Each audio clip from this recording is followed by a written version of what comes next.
Blog Talk Radio.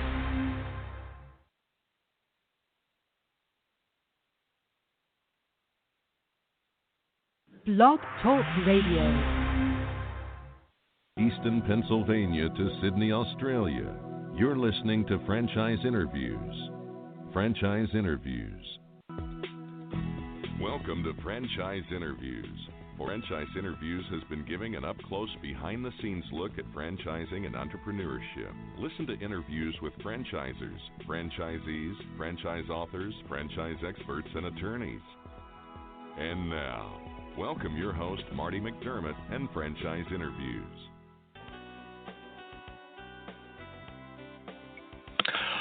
Hi, everyone, and welcome to a very special edition of Franchise Interviews, where for over 11 years now, we've been asking the Franchipreneurs one-on-one. I'm your host, Marty McDermott. I'm the president of Franchise Interviews, and we have a great show today. We're meeting with Shane Dunn, the Chief Development Officer of Pedal Pups.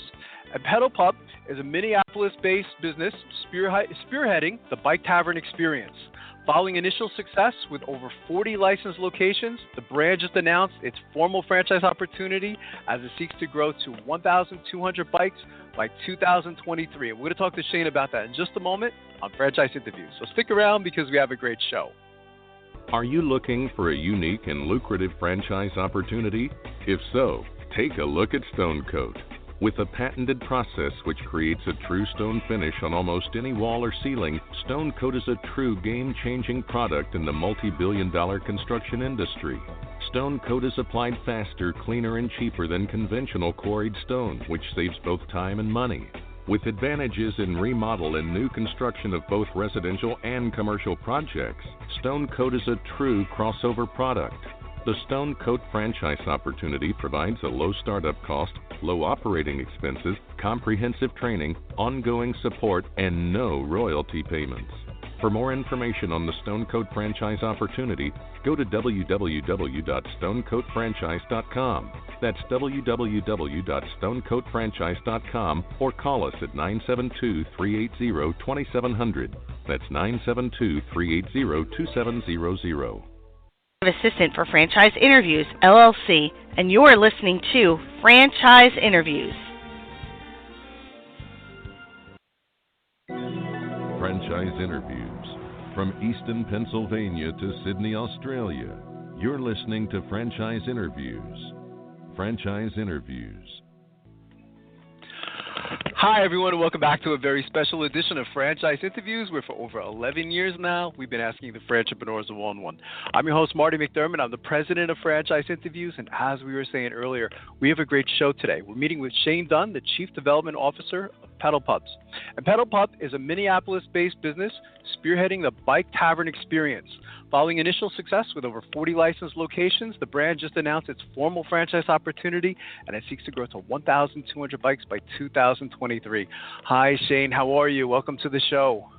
Hey, good morning, Marty. Thank you so much for having me. Appreciate it. This is my pleasure, Shane. I was blown away when I learned about your opportunity. I said, wow, this is something really different. You know, we've been doing the show almost 12 years now. So I said, this is much different from a pizza concept or, carpet cleaning. So I was really excited to have you on the show today. We always like to ask our guests, where are you calling from this morning, Shane? So we're located in Minneapolis, Minnesota, and that's our home office and also where I've been born and raised. Oh, fantastic. That's great. I'm sure you get the question all the time, don't you, Shane, is what is Pedal Pup? How do you typically describe it to someone? Absolutely. And for those that don't know what it is, typically the visual of the bike itself is where people always have that aha moment. Like, yes. I've seen that before. Okay, oh, yeah, yes. I know what that is now. And it's that kind of that visual. But essentially it's a 16-passenger bike. You've got kind of like a bar down the center, a driver in the middle, and it's essentially a moving tavern, if you will. And you put down people, and people are pedaling their bikes and enjoying some kind of a libation, and you're pedaling down the street moving a 2-ton vehicle. It's fun, too. I was watching the videos, on YouTube, Shane, and you can see everyone having a fantastic time. It's really, it's a wonderful experience. Maybe you could walk us through, like, the Pedal Pup experience. How does the whole thing work? Perfect. And that's exactly what, when we think of Pedal Pup, people always ask, how do you define it? Kind of what is it? Yeah. And I think at the heart of it, it really fits well in the experiential tourism space. And this is something that, if we look at what's happening with kind of the millennials right now, it really is experiences over things. And so I think the positioning of Pedal Pub right now in this experiential tourism industry is just positioned so perfectly. If we think of the experience, really our tagline is gather and go. So the whole idea, the whole concept behind it is if you've got some kind of, it could be a special event where it's a birthday party, a celebration, bachelorette and bachelor parties are pretty huge. But any kind of special event or just something you want to go hang out with your friends and do something different, this is a great opportunity to pull together up to 15 other people, and you basically have this 2-hour tour. And you pull all your friends together, you meet at a meeting spot. Everyone gets on the bike, and then literally for 2 hours, you'll have a 2-hour route. Let's use, downtown Minneapolis or any of the 50-plus cities that we're in, and essentially you'll have this route, and this route will, you could interweave in the downtown area or the uptown area, the Dinkytown area, just anything that's going to be scenic and iconic to that particular city, that particular market. And the pilots and the drivers, almost like a sightseeing tour agent, will be able to walk you through and talk about, various aspects of that city. And then you'll stop usually, maybe 3 or probably at the most 4 different stops at, could be a brewery or a distillery or a wine bar, or it could even be a donut shop. You get out the bike, you experience the food or have a drink, get back on the bike, you pedal a little further. Great way to experience the city, and then also have, a tour operator kind of show you, the ins and outs of kind of what's in that area. It's great. You don't have to worry so much about the location factor either, do you, Shane? I mean, we've interviewed, 500 plus different types of franchises on our show. And sometimes, location is an obstacle for some franchises, and you don't really have that problem, do you? So, for us, I'll say it's definitely different than, so many different concepts that are out there. You talked about, restaurants, and there's so much stuff in the food space. And you think about the development, right? You think about trying to find a location, trying to get the right lease, and then trying to build it all out. And then the year and a half that you spend to do that, millions of dollars you pour into the build out. Ours is very, very different. We can literally operate out of, a garage that has, a 10-foot door. Right. For us, a lot of our strategic partners are breweries. These large breweries have tons of extra space. They make great partners for us. These brewery operators, they already have the space. They have the built-in customer, the infrastructure. So space for us, and we're kind of defeating this limitation purpose now. But it really becomes maneuvering the bike. When you think of like a hilly type of terrain, where if it's just people pedaling, getting up a large hill is, difficult, if not in some cases impossible. We have solved that, and we've actually created and developed over the last couple of years an electrical assist. And the electrical assist basically sits on the bike and kind of generates power as people are pedaling, and can allow to get up hills and actually maneuver the bike with just one person. So you're right, we're not limited by geography, and it's very, very easy to move into, so many different markets. Caught my attention, Shane, was, Pedal Pub recently switched from a license to the franchise model. So what does that mean for the brand today? Okay, great. That's actually a great question. So the founders of Pedal Pub brought this concept and pioneered this industry here in the United States. It had been growing popularity in Amsterdam and the Netherlands. And about 10 years ago, our founders went over there, saw the bike, created a deal to be the exclusive distributors throughout all of North America, and we brought the first bike actually to Minneapolis, Minnesota. And as we expanded, the founders, really it was kind of like their passion, their hobby. They never really saw us as like this kind of larger expansion. And as people started to see the bike and inquire about the bike, it was probably a little easier to license it out and to be able to get them a bike as opposed to going through the whole process of franchising at that time. Right. Now, about a year ago, our private equity firm, Proprietors Capital Holdings, which is here in Minneapolis, purchased the Pedal Pub company. And our whole intent was to turn this thing into a franchise system for many reasons. When the original license deal happened, the two things that went with it, obviously there was a royalty that came with it. There was a kind of an operating model. What didn't go with it in the licensing model was the brand. And so for us, we saw a huge opportunity because the missing component was leveraging that large scale and that one unified brand that could essentially, from a marketing, PR, and advertising standpoint, really capture more of the mainstream as opposed to how it is now, where it's very fragmented all throughout the country with so many different names and operators. We refer to the contraption, the vehicle, if you will, as a pedal pub. but we're essentially the kind of the Kleenex of the industry, if you will. And so we really saw the value of that brand, and that's probably one of the biggest reasons why we wanted to franchise. We saw the vision for what that brand could be if it was more unified. That's terrific. What are Pedal Pub's development plans for the future, Shane? We were reading in the introduction that I know you're looking to I think one of the goals is 1,200 bikes by 2023, which is great. Is there particular parts of the country that you're looking for, or any locations that you're opening in 2018? So we have been working, really, really hard for the last year that we've been involved, and the amount of reach that we have through our private equity group is pretty incredible, and the kind of the networks that we have built in.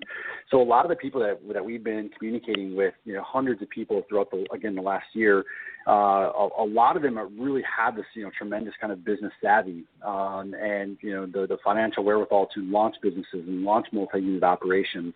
And so that was really a primary focus for us, was to just kind of elevate, and that's the other thing the franchising model did for us, is it really elevated and opened the door to much savvier investors who are looking for opportunities that, back to your point earlier, that are outside of food and kind of outside of the norm that's out there, and this really becomes that. And so as we begin looking at our map and kind of our development plans, we're really focused in Canada right now, which we've launched our first location, the first Pedal Pub location in London, Ontario. Wow. And from that, it's just spread from coast to coast in Canada. We have a lot of exciting things that are happening up there, which we'll be releasing those announcements here really, really soon. Here in the States, the amount of leads that are coming in and that we're generating, it's kind of incredible. And so for us right now, the challenge isn't really about, hey, can we find leads and find potential operators for markets? I'm not kidding. It really is coming down to selecting the right operators for these markets, because we've got so many people in so many great cities that are about to launch. I can give you a couple of examples. Boston, Atlanta are two really, really large markets that will be on the radar here very, very soon, and dozens of other ones. So for us, it's really about selecting, the right partners, the right fit for what we're doing and how we want to grow. So that really becomes our biggest challenge, which I think is kind of a great challenge to have. It is, yeah. What do you look for, Shane? You were mentioning, the right operators. I mean, are there any particular types of characteristics or traits that you look for, will be looking for in your new franchisees that come aboard? Really comes down, obviously, to the individual. I think that becomes first and foremost. We're working on a couple of master deals that are outside of this country, and we were on a conference call earlier this morning with one of them. And the thing that really came across on that call, and I think what I look for first and foremost, is the energy and the passion behind what we're doing in the industry that we're serving. That is first and foremost, because this can't just be an investment play. I want to put some money in and get a return. There's got to be some passion behind this, experiential, tourism industry, and I almost call it a movement, because it really, really is. And if that can be kind of the focal point first, then we start going into, the financial savvy, and then we start going into the capabilities of actually being able to deploy the operation. And then for us, it wasn't just deploying it. Is there the ability to open up and expand other markets? Because once you figure it out, we've got the support in the background to be able to help and maneuver to open up multiple markets. And that's, I think, those three components together, leading with the passion behind what we're doing, I think is what we're looking for in that ideal candidate. What does the training consist of, Shane? I mean, how does that work? I mean, do your new franchisees, do they come out then to a corporate? Is that how it works? And, and what goes on in training? Great question. So we have launched what we call Pedal Pubs University. And Pedal Pub University, our first session is being hosted in Nashville this month. So July 24th through the 28th is our first week-long training session, and it's being hosted in Nashville. There's a lot of people who recognize the brand and this industry first see it and have heard of Nashville. Nashville, just by sheer volume of tours and its operational capabilities, is the largest party bike operation in the world. Fortunately for us, they're a big part of our company, part of what we do. And so our training is down there. And it's if you're going to be trained in this industry, to see the operation of Nashville, to see the maturity of where they've taken their brand, they've got a tremendous storefront, an awesome building that has merchandise, just phenomenal check-ins, guest services and experience. And it's just an amazing venue to be part of. I think to learn from their entire staff and from their entire team who put together a curriculum that is literally A to Z of what this business is. My comments for people who are coming, we're overmaxed. We can't even take on any more people to our training this month because we're over capacity. Wow. But my statement is, by the time you leave, you're going to be starting this business and your operation with our back-end support, not as though it's day one, year one, but like it's day one, year three. And that's what I really feel, how much effort, 10 years of experience, and then working with, the largest party bike operation in the world and their staff and their team, there's a lot of information that we can transfer. That's terrific. I imagine social media plays a very big part in, your business model as well. What I mean is, a lot of people taking pictures and then posting them on Facebook. Shane, I imagine social media is a wonderful tool for you guys as well, isn't it? Unbelievable. Yeah. I've never done a tour. I did national recently, and we took a whole new group out. Did kind of almost like a little mini discovery day, and we took them out to show them kind of Nashville. And when you're on the pedal pubs and rolling, down Broadway and through the streets of Nashville, you almost get this celebrity feeling. Not only is everyone on the bike, have their phones out and taking pictures and Snapchatting and sending out tweets and posting things to Instagram like crazy, but everybody on the street is jaws are dropping. What on earth is that thing? And they got their phones out, they're taking pictures, they're running up and high-fiving. So the amount of pound pedal pubs that are out there, it's just awesome. And the more bikes we keep putting out on the roads and the more territories we keep opening up, the more amazing interviews we get to do with, syndicates like what you guys have built. It just really spreads the word, makes this industry more mainstream. And then, of course, the social just picks it up like crazy. It's a moving billboard too, isn't it, Shane? That's what I was thinking. For all the people on the street, it's a moving billboard, isn't it? It's just thousands of people every single day because you're in those a lot of times high traffic areas, and it's a moving billboard, So all the wonderful opportunities, of your business model. What's if there is anyway a typical day like for a pedal pub franchisee, Shane? Sure, and again, that's another great question. So depending on which markets we look at, obviously the weekends, the kind of Thursday through Sunday are really going to be the high traffic areas. That's where you've got tours coming in, tours coming out, your bikes are full, you're maneuvering. So you're doing a lot of the actual operations of the business during kind of those peak periods. Now we've got a lot of programs that we're working on with Fortune 500 companies and all the different events that they do across the country to fill up kind of those Monday through Thursdays as well.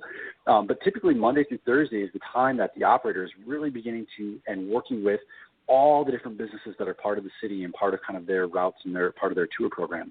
So really engaging with the various breweries and the distilleries, the restaurants. This is when you're really interacting with your local visitor bureaus, your convention bureaus.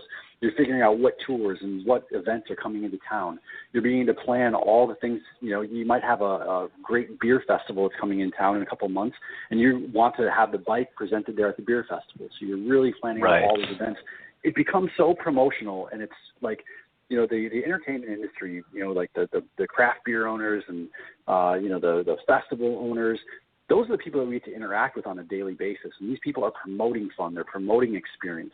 And I think that's why I said that the leading thing in a candidate is enjoying that part of the experience side of things, because that's who you're interacting with and dealing with every single day.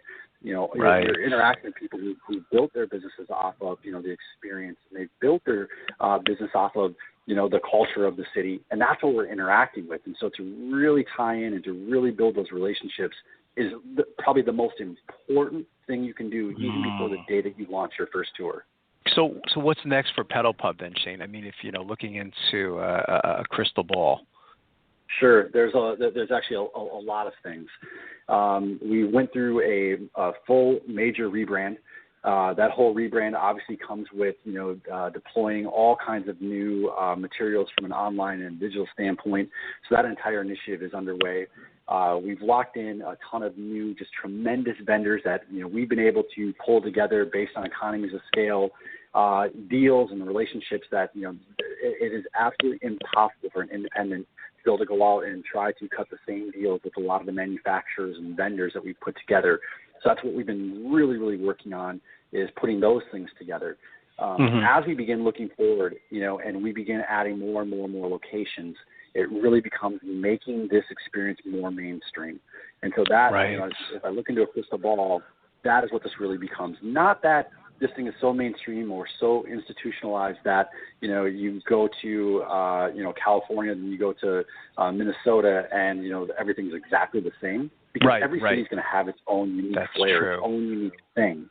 That's the beauty of the tourism and the experiential side of it. Yeah. But the experience from how you check in to when you exit that bike and, how you're communicating with afterwards, that experience should feel the same for the customer. So now you've got this customer who experienced it in California and then can go to Philadelphia and experience it, or can go to Boston, or can go to Nashville. Their experience should feel the same, but what they took from it based on the city culture, the part that should be unique.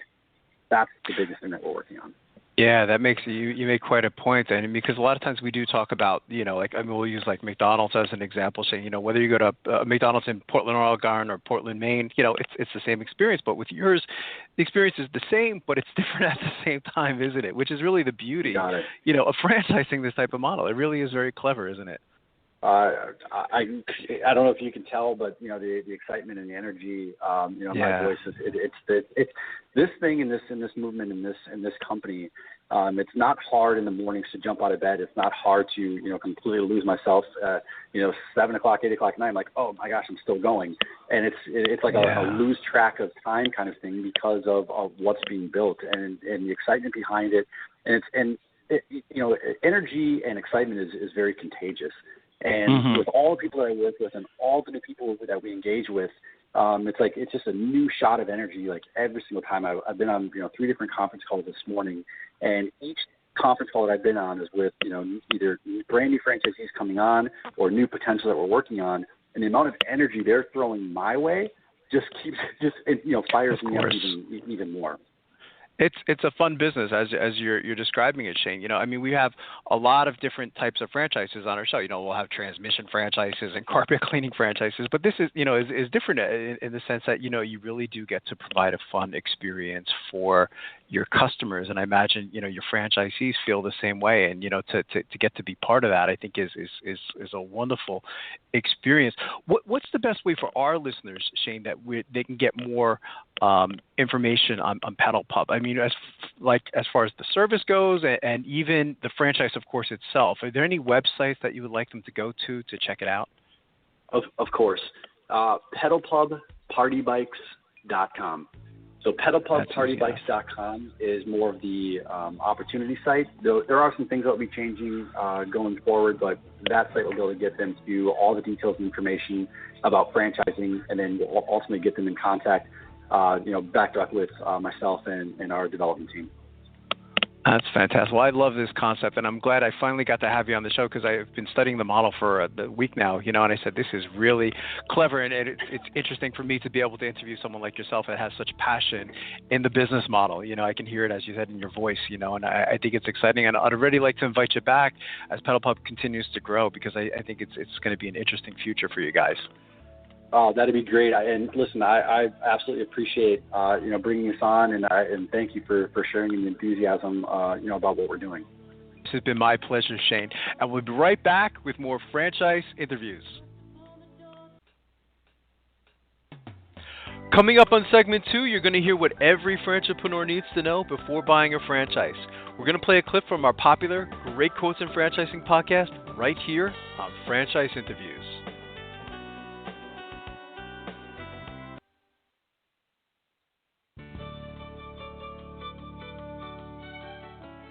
Are you one of those special people who are willing to go after your dreams and goals? Are you ready to fulfill that dream of owning your own business with the security of a proven brand? The opportunity to take control of your future and own a Rita's Italian Ice franchise is within your reach. Rita's is seeking success-oriented individuals who are ready to make a change in their life, and Rita's offers unparalleled training and support to assure your success. And did you know the frozen treat industry is a recession-proof industry, and there are Rita's in 23 states currently with 540 stores open. Rita's Italian Ice has been around for 25 years and is listed as a top-performing franchise by the Wall Street Journal. Now here's the really good part. Rita's Italian Ice is a unique and amazing taste treat. It's smoother than a snow cone, and it combines ice with real fresh fruit. The real fruit adds dramatically to the taste, and it comes in over 40 flavors. The ice and fruit are mixed on site and made fresh daily, and it is delicious. You'll want to know more about this exciting and successful franchise opportunity. Go to www.ownaritas.com and get all your questions answered. That's www.ownaritas.com to take control of your dreams and future today. You don't want to wait any longer to be a part of this adventure. www.ownaritas.com.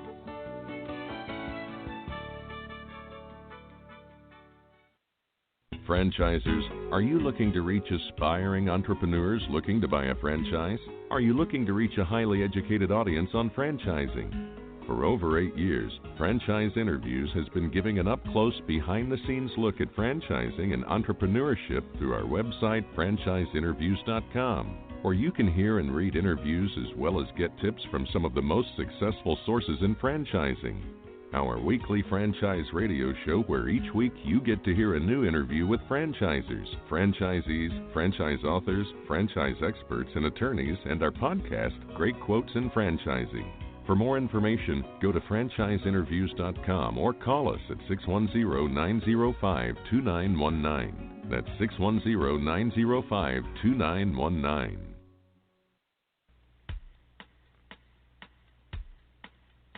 Hi, everyone. This is Marty McDermott, the president of Franchise Interviews, and welcome to another edition of Great Quotes in Franchising, where each podcast you get to hear a great quote in franchising. Well, one of the shows I strongly recommend listening to if you're an aspiring entrepreneur is Stop Riding the Pine. And the show is hosted by Jamie J. And Jamie is an amazing interviewer. He speaks with entrepreneurs on a variety of topics. And I had the pleasure of appearing on Stop Riding the Pine. And one of the topics that Jamie and I were focusing on were key elements to successful franchising. So this particular clip of Great Quote in Franchising, we're going to call this There's No Creativity in Franchising, and we're going to explain why. What do I want this franchise to do for me? Why are you considering getting into franchising? Because, a lot of times people that get into franchising, Jamie, I think probably should not get into franchising. They'll go into it for the wrong reasons. Well, they'll see the success of one franchise and they'll say, God, I wish I owned one of these. But right. That doesn't mean that they should necessarily buy into a Dunkin' Donuts franchise. And sometimes they go into the wrong franchise opportunity. So they might be suited for a franchise, but they're getting into the wrong franchise, So I think you really have to be open, to all the different categories that are out there.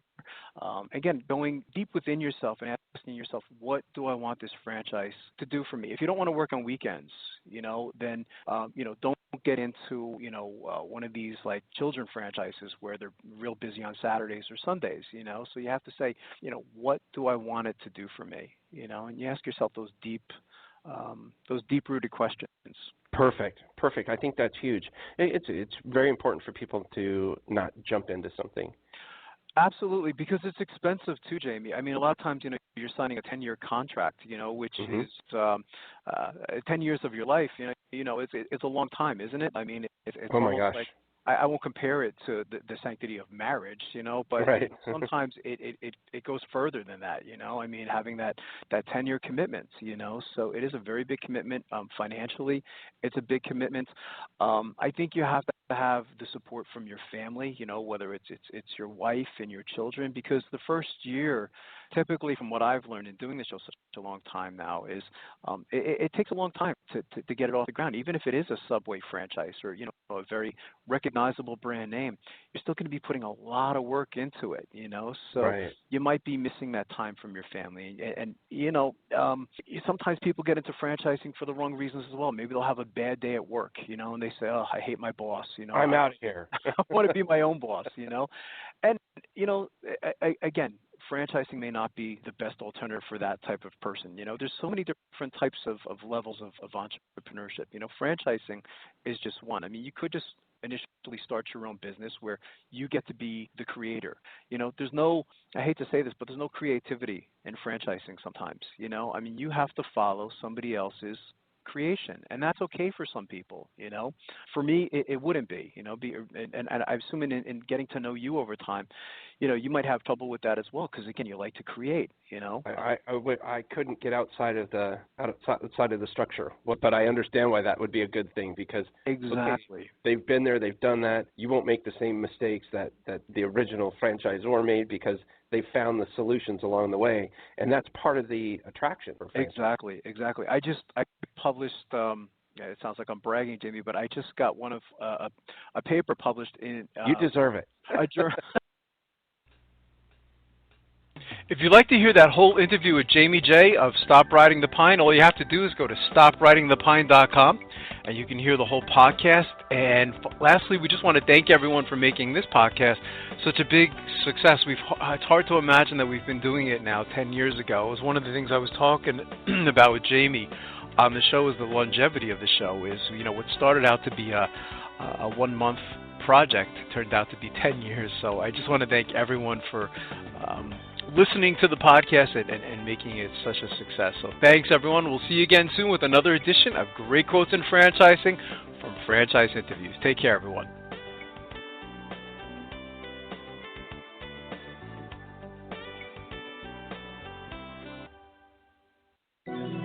Franchise Interviews.